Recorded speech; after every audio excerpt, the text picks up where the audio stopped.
చేసిన తప్పేంటి, తెలిసిన వాళ్ళనే తీసుకున్న తర్వాత ఇంట్లో ఉన్న రిలేషన్సే ఇక్కడ కూడా మెయింటైన్ చేయడము. ఇక్కడ ఏదైనా ఉండే కరెక్షన్ లేకపోవడం. చూడండి, అసలు టీంని తీసుకోవాలనుకుంటేనే రూల్ ఉంది. ఆస్క్ అనే రూల్ ప్రకారంగా తీసుకుంటాం. Attitude, skills and knowledge. మనం ఏ పోస్ట్ కోసం తీసుకుంటున్నానో ఆ పోస్ట్కి సంబంధించిన స్కిల్స్ ఉన్నాయా, నాలెడ్జ్ ఉందా, ఆ తర్వాత అతని యాటిట్యూడ్ ఎలా ఉంది, వర్కింగ్ యాటిట్యూడ్ ఎలా ఉంది, ఈ 3 చూసే తీసుకుంటాం.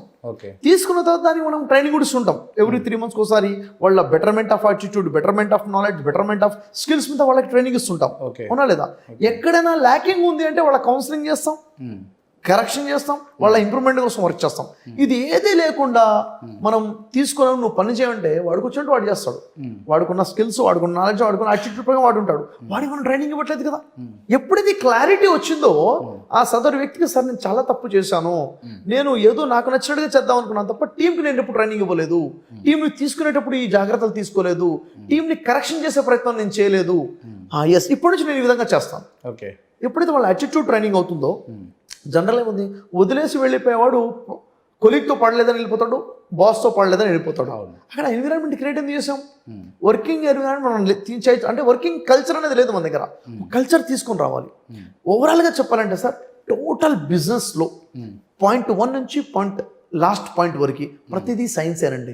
అది నేర్చుకుని దాన్ని తగ్గట్టుగా చేస్తేనే వ్యాపారం నిలబడుతుంది. ఈ రోజు మార్కెట్లో చూస్తుంది వ్యాపారమే కాదు అసలు, అది ఏదో నడుపుకుంటూ వెళ్తున్నాం. అది వ్యాపారస్తుడు పక్కన కూర్చొని ప్రశాంతంగా మాట్లాడండి, బాధలన్నీ కక్కుతాడు.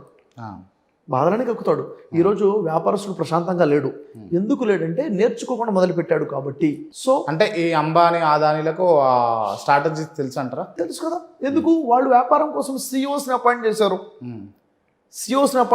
బిజినెస్ మేనేజర్స్ ట్రైన్డ్ వాళ్ళని వాళ్ళు తీసుకున్నారు. ఇప్పుడు నేను వ్యాపారం మొదలు పెడితే నేనే వ్యాపారం చేద్దాం అనుకుంటాను, నాకేం తెలియదు. నేనే చేస్తుంటే నాకు తెలిసిందే చేస్తాను, మంచి చేస్తాను, తప్పు చేస్తాను, నష్టపోతాను, నేనే చేసుకుంటూ వెళ్తాను. నేర్చుకుందామని లేదు, నేర్చుకున్న వ్యక్తిని పెట్టాలని లేదు. చూడండి, ఇప్పుడు మీరు ఉన్నారు టాప్ లెవెల్ బిజినెస్ పీపుల్, నేర్చుకుంటూనే ఉంటారు. నేర్చుకోవడం లేకపోతే అతను టాప్ లెవెల్ బిజినెస్ మ్యాన్ అవ్వలేడు కూడా. లెర్నింగ్ ఈజ్ అ ప్రాసెస్ అనమాట.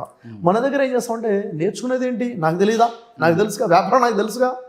ఇప్పుడు నా వ్యాపారం నేర్పే ఆ వ్యక్తికి ఏంటి సంబంధం? కొంతమంది అంటారు, బ్రదర్ షఫీ గారికి నా వ్యాపారం గురించి తెలియదు కదండి, నా వ్యాపారం ఇది, బ్రదర్ షఫీ గారికి ఈ వ్యాపారం తెలియదు, ఆయన నాకేం ట్రైనింగ్ ఇస్తాడు అంటారు. చూడండి, ఏదైనా వ్యాపారం ఒకటేనండి. ప్రొడక్ట్ రిలేటెడా లేక సర్వీస్ రిలేటెడా? ఏ వ్యాపారానికైనా మార్కెటింగ్ అవ్వాలి, క్లయింట్స్ జనరేట్ అవ్వాలి, క్లయింట్స్ రావాలి, సేల్స్ అవ్వాలి, టీం ఉండాలి, టీమ్ బిల్డింగ్ ఉండాలి, కస్టమర్ సాటిస్ఫాక్షన్ కావాలి, R&D అవ్వాలి, రీసెర్చ్ అండ్ డెవలప్మెంట్ కావాలి. ఓవరాల్ ఏది బిజినెస్ అయినా ఒకటే, అవునా లేదా? కాబట్టి ఏ బిజినెస్ కైనా కానీ ఒకే ట్రైనింగ్ ఉంటుంది. ఓకే అండి.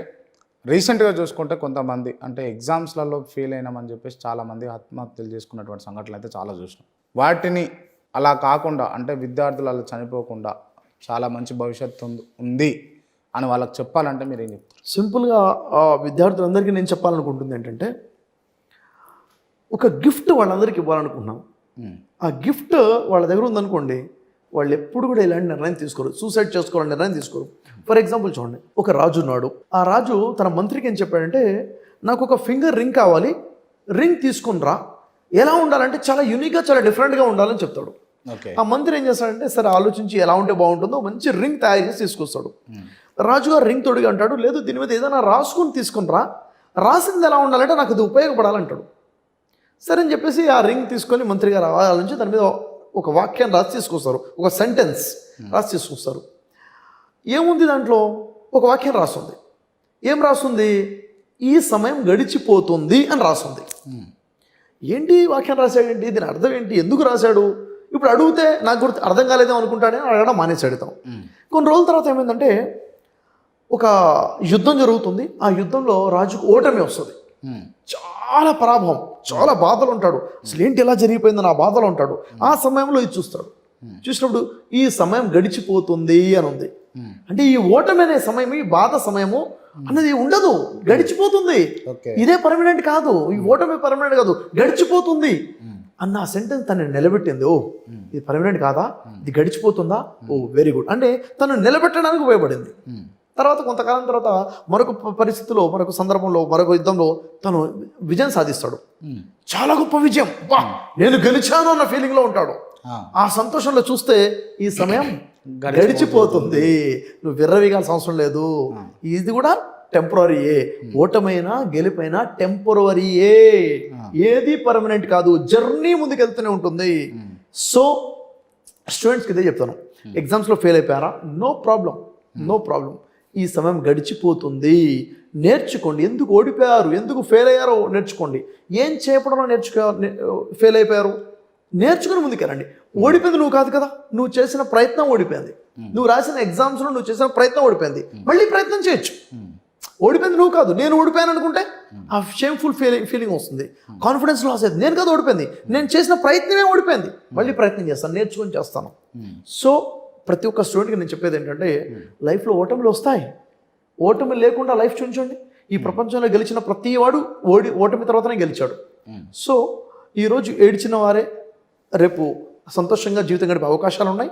ఏడిపే పర్మనెంట్ కాదు. ఇంకోటి, ఈరోజు మనం చూసి నవ్వుతారు కొంతమంది, అరే ఓడిపోయాడని చెప్పేసి. వాళ్ళు గొప్పగా గర్వంగా చెప్పుకునే రోజులు కూడా వస్తాయి, మనం కనుక ఫోకస్ చేస్తే.